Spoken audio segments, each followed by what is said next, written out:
They called him a shadow, a ghost, a phantom of terror, but his crimes were horrifyingly real.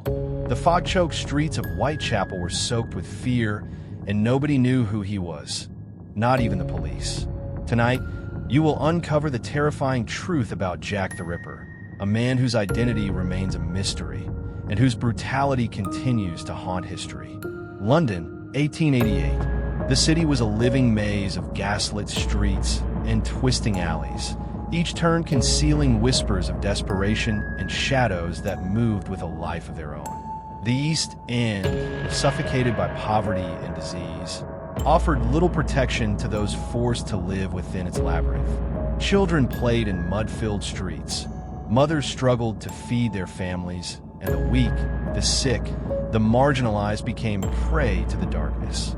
Amidst this suffocating gloom, a predator emerged.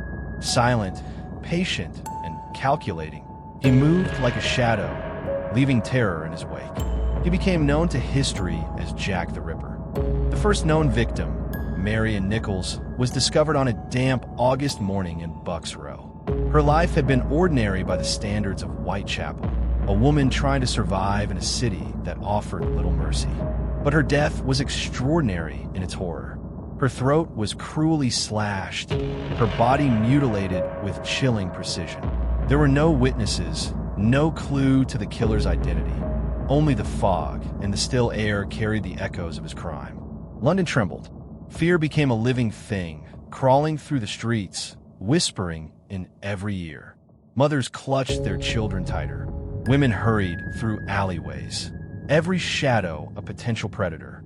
And the police, overwhelmed and unprepared, found themselves chasing ghosts. Newspapers seized upon the terror, turning Jack into a specter of myth.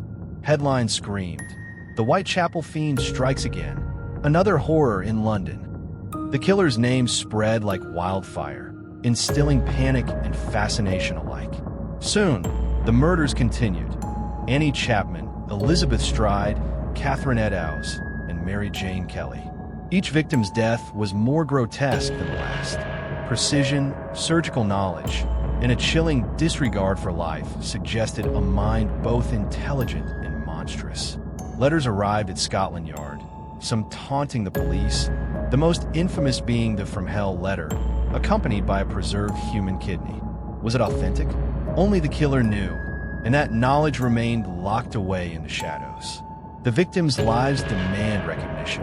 Marion Nichols, Annie Chapman, Elizabeth Stride, Catherine Eddowes, and Mary Jane Kelly, ordinary women living on the margins, yet immortalized through their tragedy. Their stories paint a picture of struggle, resilience, and vulnerability in a society that often turn a blind eye. The horror of their deaths forced a city to confront its neglect, yet offered no solace. Whitechapel became a stage for terror, where the fog, the narrow alleys, and the dim gas lamps seemed to conspire with the unseen predator. Witnesses described a tall, thin man, always cloaked, his face hidden beneath a hat. Some saw a glint of malice in his eyes. Others swore he moved like a ghost, silent as the mist. Police chased leads that dissolved into the fog. Suspects were questioned endlessly. A doctor? A butcher?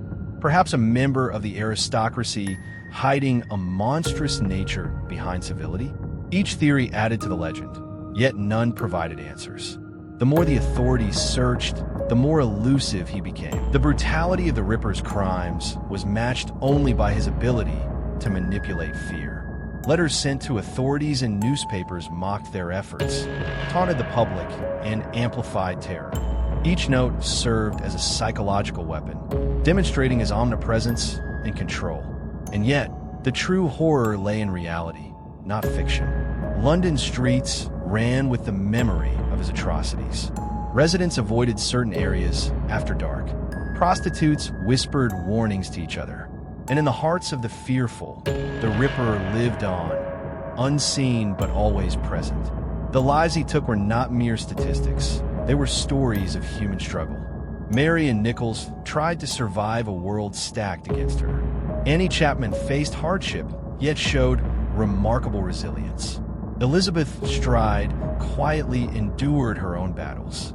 Catherine Eddowes, found mutilated in Mitre Square, left behind a trail of sorrow. Mary Jane Kelly, the youngest and most brutally murdered, became the horrific centerpiece of Esprit, her death so grotesque it defies comprehension. These women's lives, cut short, force society to look at itself, the neglect, the poverty, and the darkness lurking in humanity's corners. Jack the Ripper's reign of terror was as psychological as it was physical.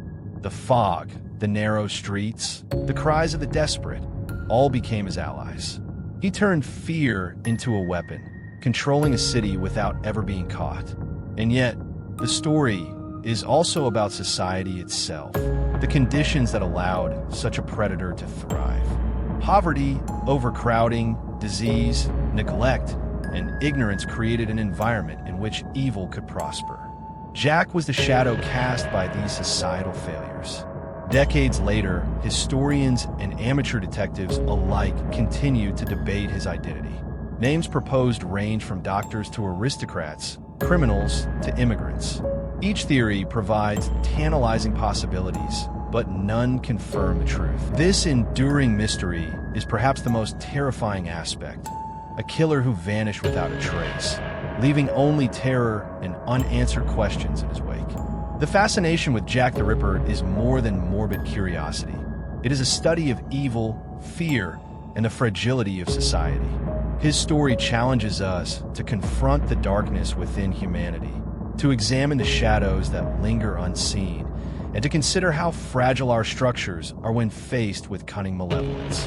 Whitechapel became a character in its own right, a labyrinth of fog, misery, and menace. Walking its streets, one could almost sense the predator's presence, the silent steps, the watching eyes. Each alley became a testament to fear. Each gas lamp a faint attempt to push back the darkness.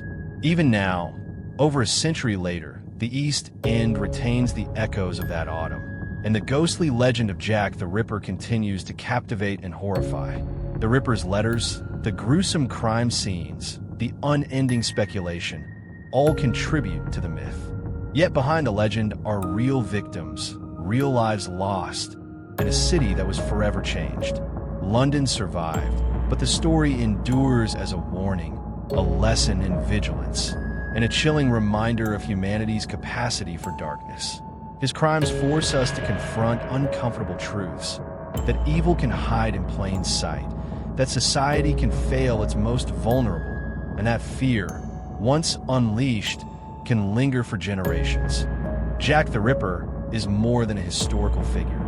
He is a symbol, a shadow that reminds us that some monsters are real, some mysteries unsolvable, and some horrors eternal.